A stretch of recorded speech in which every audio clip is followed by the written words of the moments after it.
इस वीडियो में आपका स्वागत है। आज हम लोग हिरोशिमा कविता को देखने जा रहे हैं और यह कविता अज्ञे जी द्वारा रचित है। अज्ञे जी का पूरा नाम सचिदानंद हीरानंद वात्स्ययन अज्ञे था। कवि अज्ञे इस कविता को जापान के हिरोशिमा और नागासाकी को आधार मानकर रचे हैं। जब अमेरिका परमाणु बम गिराता है हिरोशिमा और नागासाकी पे, तो किस प्रकार का दृश्य उभरता है उस चीज को चित्रित करने का प्रयास किए हैं। किस तरह मानव द्वारा ही बनाया गया यंत्र मानव को ही नष्ट करके रख देता है, मानव को ही मौत के ग्रास में ले जाता है, यह सब भी देखने को मिलेगा।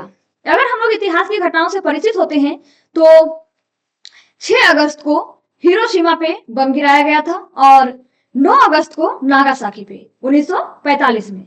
तो आगे हम लोग अब कविता को देखते हैं। एक दिन सहसा सूरज निकला, अरे क्षितिज पर नहीं, नगर के चौक धूप बरसी, पर अंतरिक्ष से नहीं, फटी मिट्टी से।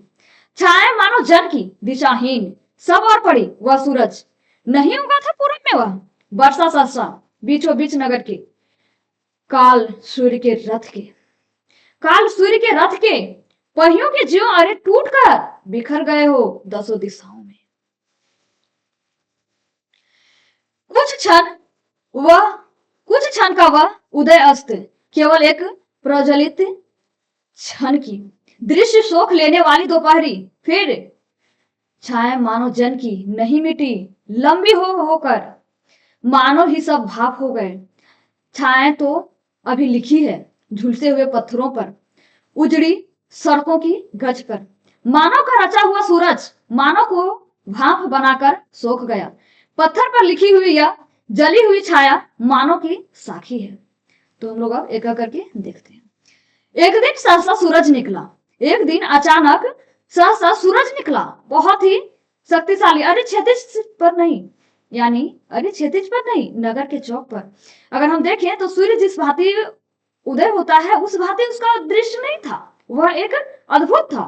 धूप भी बरसा, जिस तरह से सूर्य की प्रकाशें जब आती है धूप बरसता है उस तरह भी बरसा, लेकिन अंतरिक्ष से नहीं, फटी मिट्टी से। जब परमाणु बम फटता है तो जिस तरह से उसका दृश्य होता है वहां इस पंक्ति में उस तरह का दृश्य को उजागर करने का प्रयास किया गया है।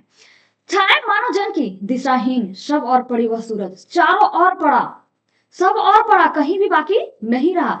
नहीं उगा था पूर्व से वह पूर्व दिशा की ओर से नहीं उगा था, उसका उदय पूर्व दिशा की ओर से नहीं हुआ था। उसको हम कैसे सूर्य कहें, सूर्य की भांति तो चमका, लेकिन पूर्व की ओर से वह नहीं उगा था। सहसा बरसा सहसा बीचों बीच नगर के, काल सूर्य के रथ के पहियों के ज्यों अरे टूट कर, यानी जिस तरह से सूर्य का रथ होता है तो वह जो उसका पहिया जो वो टूट चुका है और काल बन के आ चुका है मेरे बीच, या कहें तो काल जैसा प्रतीत होता हुआ वह हम लोगों को निगलने के लिए या कहें तो हमारा नाश करने के लिए वह सूर्य आ रहा है।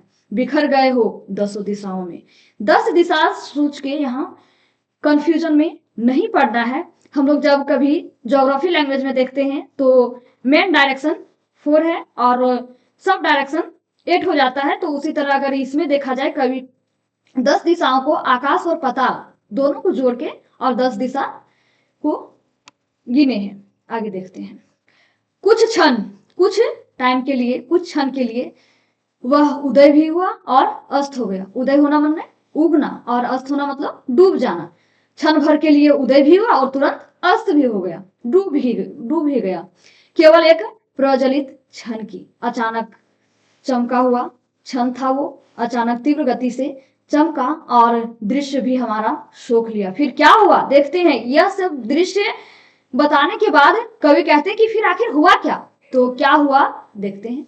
छाया मानो जन की नहीं मिटी, लंबी होकर मानो ही सब भाप हो गए। मानो ही जो क्या हुआ भाप में बदल गया।